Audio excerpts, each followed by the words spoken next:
तुमको इच्छा अपने शरीर निर्वाह की करनी पड़ेगी। देखो कितने शांति की तरफ आपके कदम बढ़ रहे हैं। हमें ऐसा वास मिलना चाहिए, ऐसा वस्त्र मिलना चाहिए, ऐसा भोजन मिलना चाहिए, ऐसी अनुकूलता मिलनी चाहिए, ये सब बातें छोड़नी चाहिए। अगर जरूरत होगी तो जिनकी शरणागति हम स्वीकार किए हुए हैं वो सर्वज्ञ हैं, सर्वशक्तिमान हैं, सर्वत्र हैं, उनके लिए कोई दुर्लभ है क्या? बहुत दुलार मिलेगा, बहुत बढ़िया अनुकूलता मिलेगी, जो अनुकूलता और प्रतिकूलता से परे है। अहंकार नहीं, शरीर को लेकर, बुद्धि को लेकर, धन को लेकर, जाति को लेकर, कुल को, ये बहुत तरह के अहंकार होते हैं। अंतः प्रकाश को मलिन करने वाला ये अहंकार ही है। कृपा को अगर कोई रोक सकता है तो एक ही रोक सकता है, अहंकार।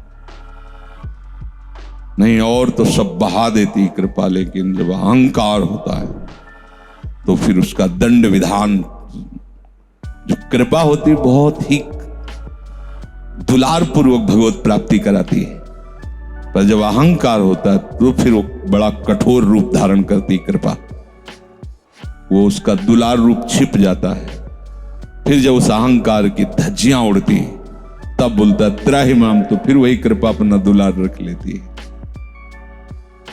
तो जो कामना रहित है, स्पृहा रहित है, ममता रहित है, अहंकार रहित है, वही परम शांति को प्राप्त हो गया है।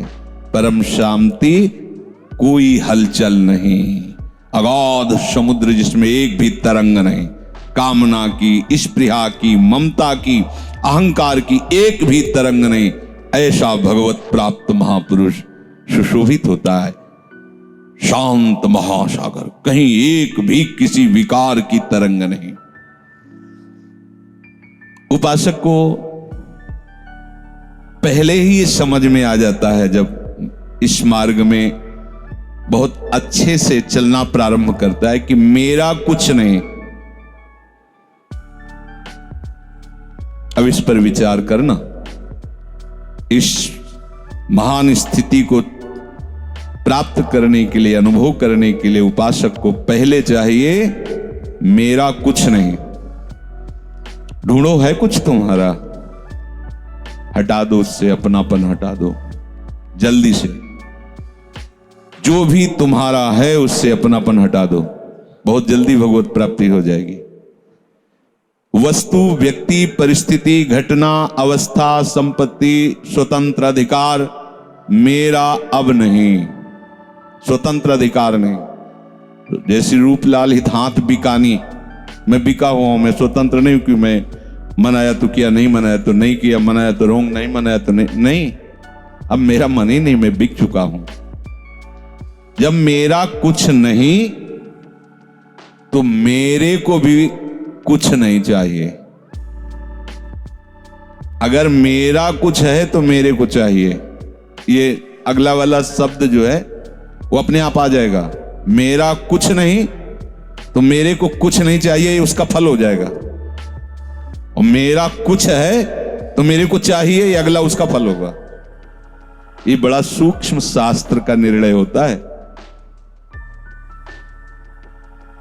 मेरा कुछ नहीं, मेरा कोई नहीं, मैं कुछ नहीं और मैं किसी का नहीं, बहुत जल्दी शांति की प्राप्ति हो जाएगी।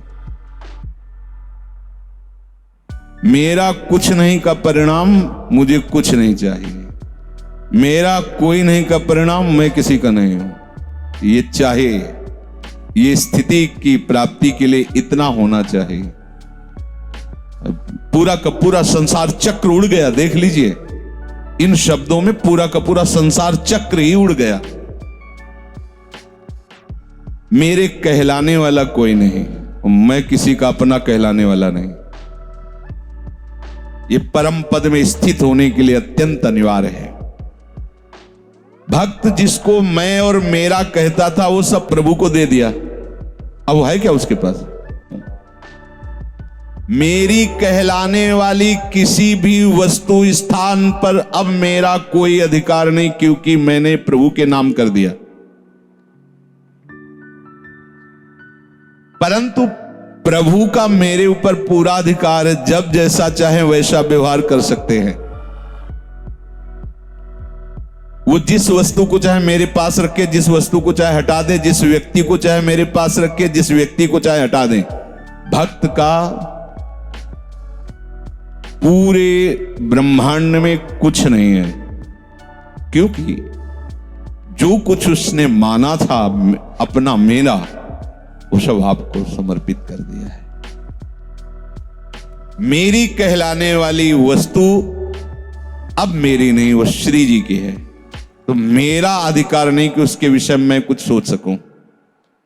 मेरे पास जितने व्यक्ति हैं, पति पुत्र परिवार या काका ताऊ चाचा या गुरु भाई गुरु बहन, ये प्रपंच का दूसरा रूप पवित्र रूप है। धर्म की बहन, धर्म की माता, धर्म के बाप, ये सब उड़ाओ, ना धर्म का ना धर्म का, ये सब व्यवहार की सब कभी नहीं, जीवन में नहीं माना। चाचा होता हो वो कुछ नहीं, अमुक एकमात्र गुरु मंत्र और एकमात्र गुरु वाक्य, बस। लाखों नहीं, सब इनका वैभव, क्योंकि इन्हीं का तो है। हमारा क्या है? हमारे लिए जो उपदेश है, हमारा क्या है? जो हमें मंत्र मिला है, और तो आगे हम जानते नहीं। इसी ने सब जनाया है। उपदेश, गुरु वाक्य, मंत्र, उपदेश। अब प्रभु जिसको चाहे रख लें, जिसको चाहे हटा दे, क्योंकि मेरा कुछ नहीं। फिर रोते क्यों?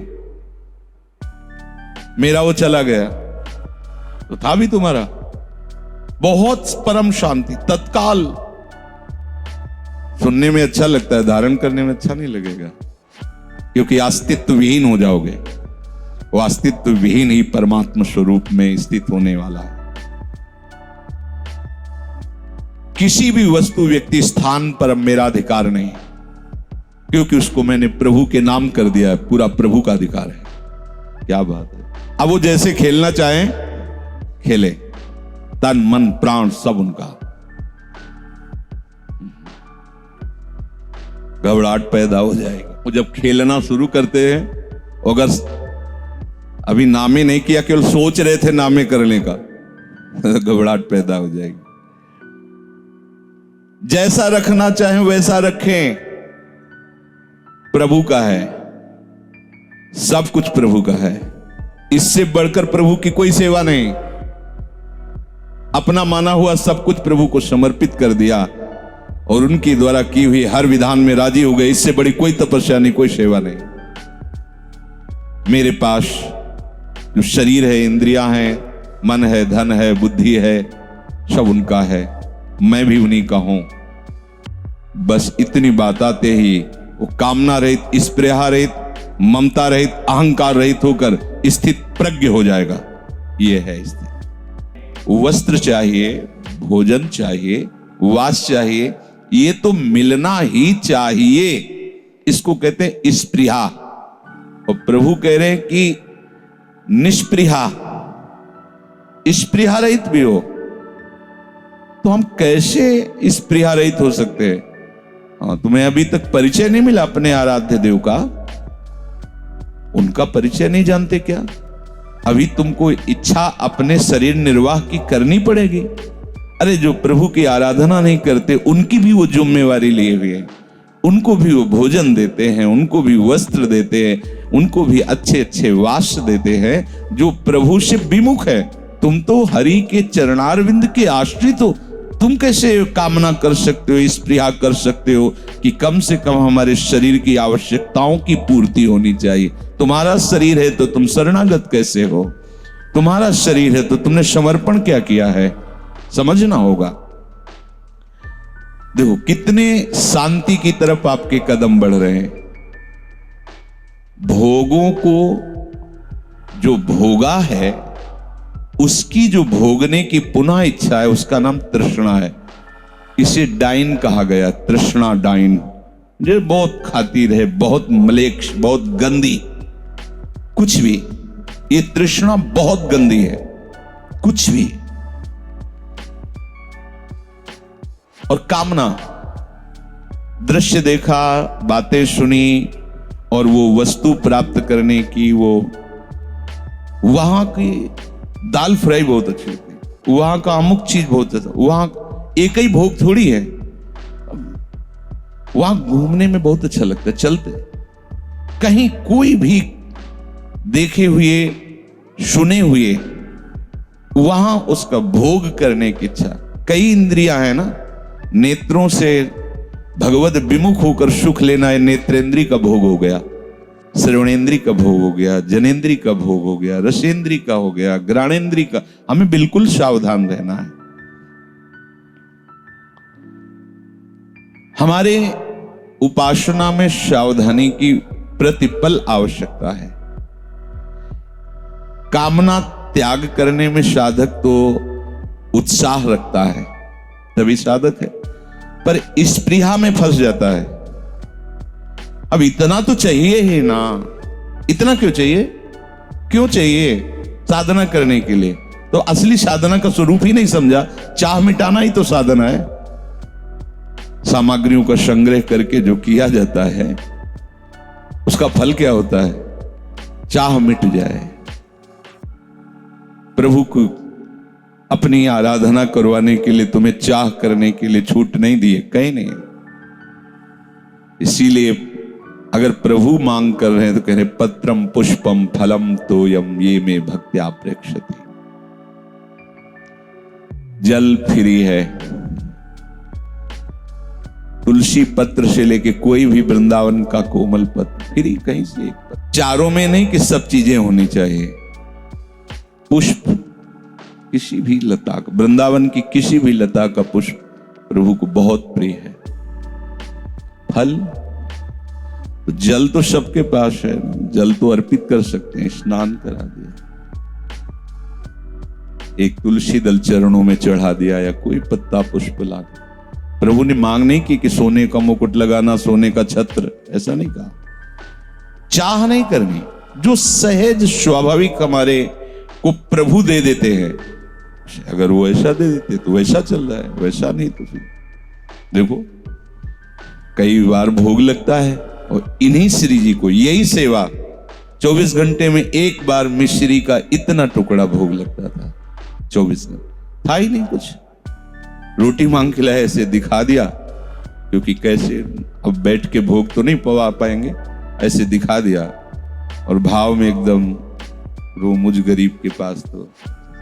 और मिश्री, पीली मिश्री आती थी, वो राधा वल्लभ जी की नीचे दुकान, कोई न कोई बलराम वगैरह दिला देते थे, 250 ग्राम, आधा किलो, इतनी एक छोटी सी कटोरी में रखा जल, एक बार कोई भोग लगा। उनकी इच्छा है, कई बार भोग लग रहा है। ये हमारी इच्छा से नहीं हो रहा है, ये उनकी इच्छा से हो रहा है। कभी ऐसी इच्छा नहीं की कि हमारे पास भी हो। ये बात प्रभु जानते हैं, हृदय जानते हैं, क्योंकि गुरुजनों की कृपा से पता था कि उपासना का फल इच्छा का त्याग है, ना कि इच्छाओं को बढ़ाते हुए भोग सामग्रियों का राग। ये हमारी उपासना नहीं। हमें ये ऐसा वास मिलना चाहिए। उपासक को जब प्रतिकूलता मिलती है तो भजन बढ़ता है, और अगर अभ्यास उसका दृढ़ नहीं है तो अनुकूलता मिलने पर भजन रुकेगा नहीं, छूट ही जाएगा। यह भी ध्यान रखना। अभ्यास दृढ़ हो चुका है फिर कोई फर्क नहीं पड़ता।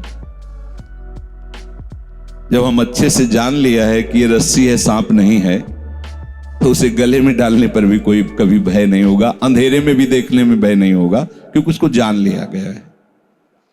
ऐसे गुरु प्रसाद से जिसने रहस्य को जान लिया, यह रहस्य रघुनाथ कर बेगी न जाने कोई, जो जाने रघुपति कृपा तो सपने मोह न होए। प्रत्येक उपासक को ये बड़ी बात सूक्ष्मता से समझनी चाहिए कि स्पृहा का भी त्याग करना है। हमें अपने निर्वाह की चिंता का त्याग करना है। तभी तो शरणागति पुष्ट होगी।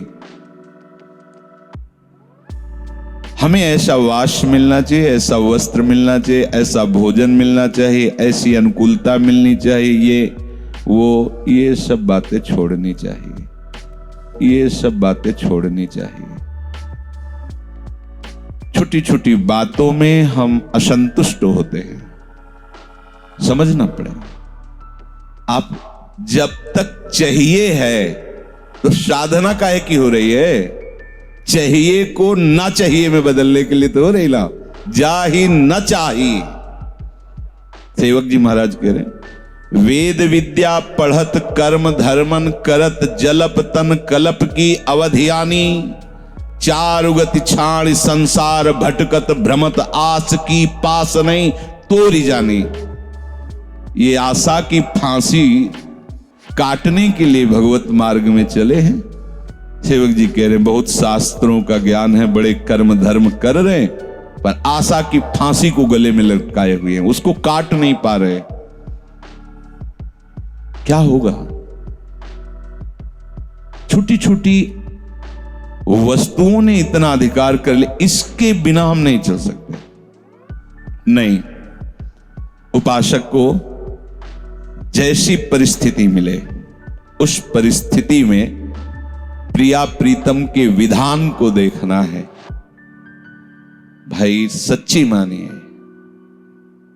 ये नष्ट होगा, मरेगा ये, ना कोई इसको औषधि बचा सकती है, ना कोई इसको भोजन, ना इसको कोई पेस्ट, कुछ चाहे जितना पेस्ट रगड़ो ये बतीसी जाएगी, चाहे जितना गाजर का जूस पियो, विटामिन पाओ, नेत्रों की ज्योति जाएगी, क्योंकि इनका एक समय है, समय पर ये क्षीण होते चले जा रहे हैं।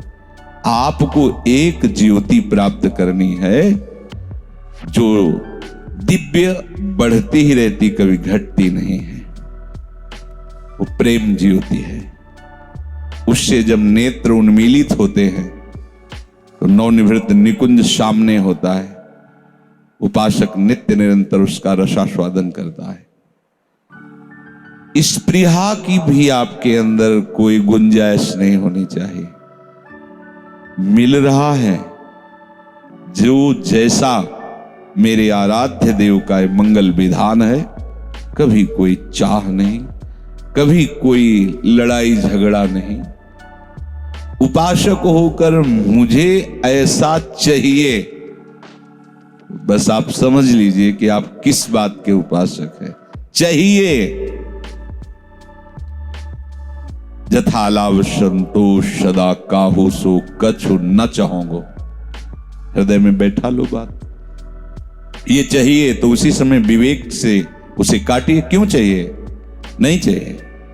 अगर जरूरत होगी तो जिनकी शरणागति हम स्वीकार किए हुए हैं वो सर्वज्ञ हैं, सर्वशक्तिमान हैं, सर्वत्र हैं, उनके लिए कोई दुर्लभ है क्या? तो वो हमें नहीं दे रहे, अर्थात मुझे जरूरत नहीं है। वो मुझे नहीं दे रहे तो मुझे जरूरत नहीं है, क्योंकि उनका विधान ऐसा है। हमें कोई मांग नहीं रखनी, हमें ये अनुकूल पड़ता है, वो जानते हैं ना, और वो नहीं दे रहे हैं। इसका मतलब है कि हमें ये अनुकूल पड़ता है, इस बात को भी मिटाना वो चाहते हैं। मिटा दो, फिर तो शरीर रोगी हो जाएगा, तो बचा लोगे क्या अनुकूल भोग पा करके? देखो ना, सब अनुकूल ही तो पा रहे हैं और सब अस्पताल जा रहे हैं। थोड़ा विवेक को जागृत करके ये स्पृहा को नष्ट करो। मांग हो जाती है उपासक को प्रतिकूलता के समय अनुकूलता की, इसे स्पृहा कहते हैं। मिटाओ इसको, बिल्कुल ऐसे रहो जैसे वो चाहें वैसे। पहला श्रीमद चतुरासी जी के पद का पंक्ति है, जोई जोई, ये सिद्ध पंक्ति है। यहीं से नित्य विहार रस में प्रवेश होता है। स्वामी जी महाराज, ज्यों ज्यों राखत हो त्यों त्यों रहियत हो हरि। अब आप विचार करके देखो, ये महापुरुष श्री जी की प्यारी सखियां हैं, नित्य विहार रस को प्रदान करने के लिए आई हैं। सिद्धांत में पहली पहली पंक्ति, ज्यों ज्यों राखत हो त्यों त्यों रहियत, जोई जोई प्यारो करे सोई मोहि भावे। तो आप इन्हीं की तो शरण में होकर उपासना कर रहे हो। फिर आपको ये चाहिए, अमुक चाहिए। अपने लोगों को गुरुजनों ने यही सिखाया है कि जीवन में ऐसा अभ्यास करो कि जिस दिन तुम्हें कुछ ना मिले तो ये न लगे कि ये चाहिए ही। शरीर रोग से ग्रसित, इसलिए कुछ दिनचर्या में खान पान का नियम है, नहीं तो पीछे अगर 4 दिन रोज दूध पिया शयन के समय श्री जी का भोग, तो 8 दिन नहीं, अभ्यास नहीं। चाय पिलानी 1 लीटर बना के पिला दो, छुट्टी। 10-12 दिन नहीं कि रोज 1-1 कप। अब वो सर दर्द करेगा अगर नहीं पिएंगे। हमारा ब्लड प्रेशर डाउन होता, कॉफी चाहिए 3-4 बार। नमक पानी घोर के पियो ना,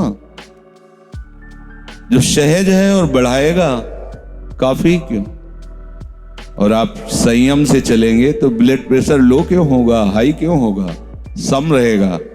सब चिंतन से है इसका प्रभाव। आप असत आचरण करेंगे, आपका चिंतन असत रहेगा तो हाई और लो होता रहेगा। नहीं, वो हाई लो सब सम में आ जाएगा। अनुकूलता के लिए, शरीर स्वस्थता के लिए, बहुत लंबे समय तक जीवित रहने के लिए बाबा जी नहीं बने। श्री जी को प्राप्त करने के लिए। श्री जी की प्राप्ति कैसे होती है?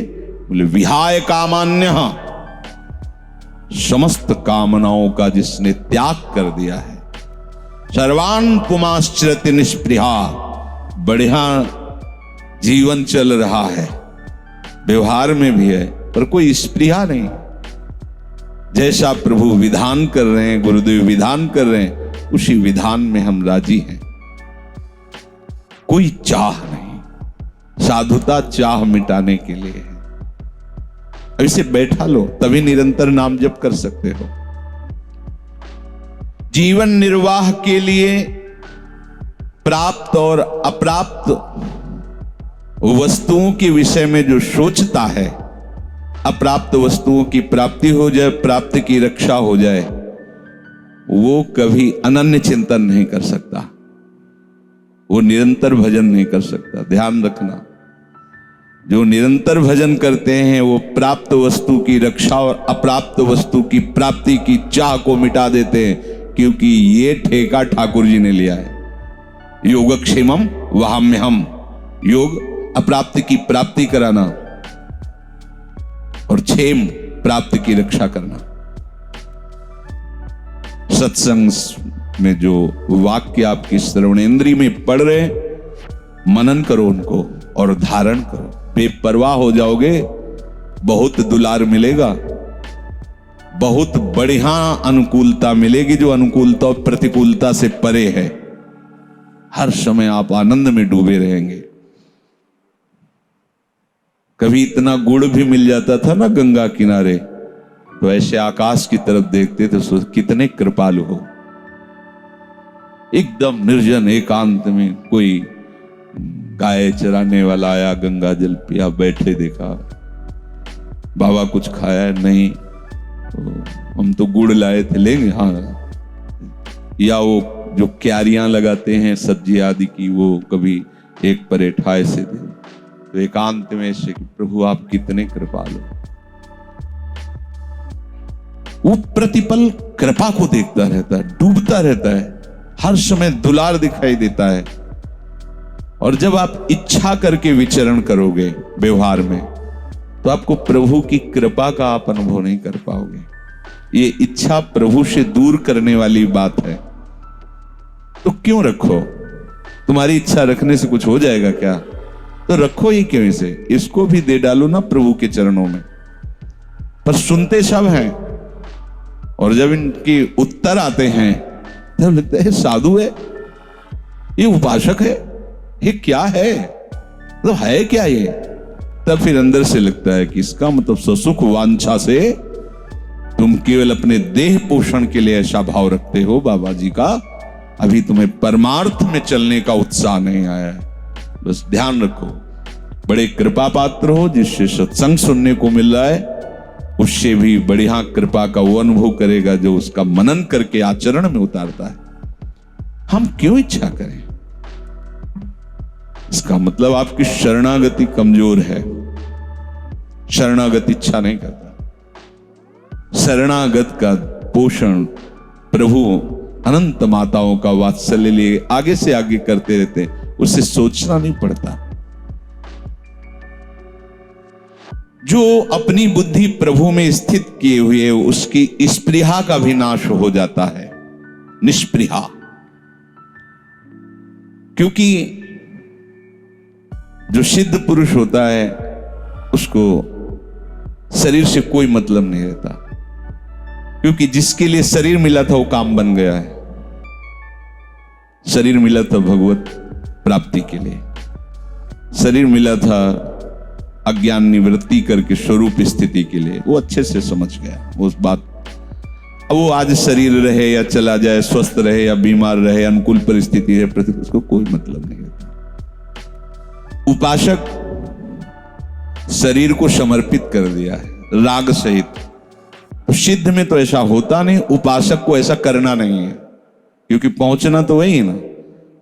तन मन प्राण सर्वस्व जब प्रियाजू को समर्पित है तो इतनी व्यवस्था नहीं जानती क्या, किसको कब क्या कैसे चाहिए।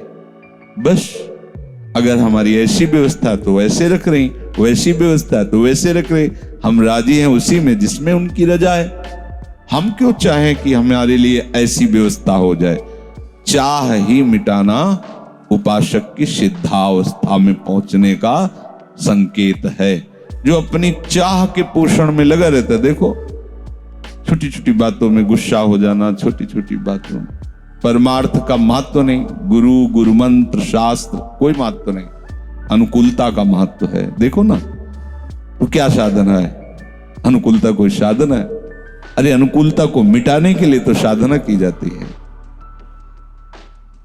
स्पृहा भी वो महापुरुष के हृदय में नहीं होती जिसकी बुद्धि भगवान में स्थित है। उपासक को बेपरवाह हो जाना चाहिए अपनी तरफ से। तुम हो ना बेपरवाह, तब तो तुम समझोगे ना प्रभु के कृपा प्रसाद को। निष्पृहा का मतलब ये नहीं है कि वो कपड़ा नहीं पहनता, वो वाश में नहीं रहता, वो पदार्थों को नहीं पाता जो शरीर निर्वाह के लिए, ऐसा नहीं है। इच्छा नहीं करता, जैसा वास मिल गया, जैसा भोग मिल गया, जैसी परिस्थिति राजी है उसी में। वो बात समझना। साधना अवस्था में साधन शरीर निर्वाह के लिए जैसी प्रभु व्यवस्था करते हैं वो उसी शरीर में उसी परिस्थिति में वो राजी रहता है। बीमार है तो कोई शिकायत नहीं है, स्वस्थ है तो कोई अहंकार नहीं है। तो क्यों शिकायत नहीं? अब शरीर बीमार हो गया, अब तो साधना नहीं बनेगी ना। अब साधना बनेगी जिससे भगवत प्राप्ति होती है, क्योंकि तुम्हारा अहंकार अब गलित होगा। वो अहंकार गलित होकर आर्त भाव से पुकारना ही भगवत प्राप्ति का स्वरूप है। सब कुछ भागवतिक चेष्टाएं की गोपी जनों ने। जब प्रभु अंतर्धान हो गए रास में, सब भागवतिक चेष्टाएं हैं। लीला गायन, लीला अभिनय, प्रत्येक लता से पूछना, सब। लेकिन भगवत प्राप्ति कब हो रही हो? भगवान उनके बीच में कब प्रकट हो रहे? जब आर्त भाव से अब कोई उपाय नहीं रह गया है तो रुरुदु सुस्वरम राजन कृष्ण दर्शन लालसा। तो तासा महावीर भूत छौरी स्मयमान मुखाम्बुजा पीतांबर धरा सृग्वी साक्षान मनमथ मन। उन्हीं के बीच में ही प्रभु प्रकट हो गए। जब उपासक अहंकार रहित होकर दैन्य भाव से कि अब तो कोई साधन करने लायक ही नहीं रहा, हे करुणा निधान, वही गोपी जनों के बीच में ही प्रकट हो गए। कुछ कर सकते हो तब तक कर लो, बिना करे हुए वो आएगा भी नहीं। वो स्थिति तभी आती है जब हार गया। वहीं श्री कृष्ण थे जहां द्रौपदी थी। नहीं, एक भी सहयोग नहीं मिल रहा है, श्री कृष्ण का एक भी संकेत नहीं मिल रहा। बहुत प्यार प्रभु करते हैं द्रौपदी जी को, द्रौपदी जी भी प्रभु को प्यार करते हैं। तो थोड़ी अनन्यता में अभी ढिलाईपन था। 5 पति, बलवान, सभा में एक से एक धर्मात्मा, ऐसा कैसे हो सकता है? लेकिन ऐसा हुआ।